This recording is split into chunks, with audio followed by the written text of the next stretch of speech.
Alors cette motion a été déposée dans un contexte de plusieurs agressions homophobes.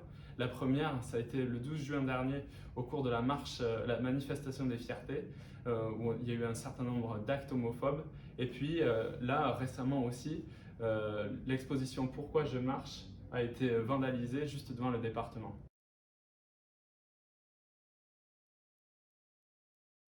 Oui, il y a eu effectivement ce plan qui a été voté ce matin. On a eu avant ça la création d'un groupe ressources LGBT+, pour faciliter les discussions autour du sujet.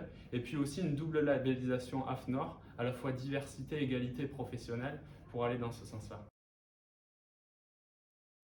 Oui, alors en fait, on a, en complément de toutes ces propositions que le département fait déjà, nous avons porté cette motion pour demander à l'État d'agir, d'accompagner toutes ces démarches.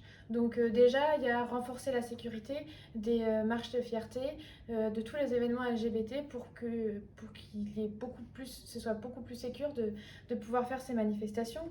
Il faut aussi renforcer la formation des forces de l'ordre, donc police et gendarmerie, qui quand ils se retrouvent à recevoir une plainte pour homophobie, discrimination LGBT, puissent réagir et être formés à ces types de plaintes.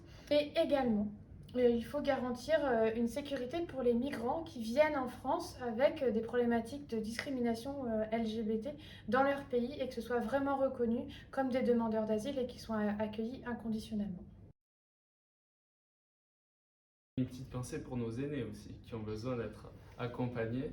Il y a plusieurs rapports qui montrent que les LGBT+ âgés sont plus dans des situations d'isolement et de rupture familiale, donc il faut également les accompagner. Notre motion a été adoptée à l'unanimité par tout le conseil départemental, donc on est très content que tous les élus du conseil nous aient suivis sur cette motion.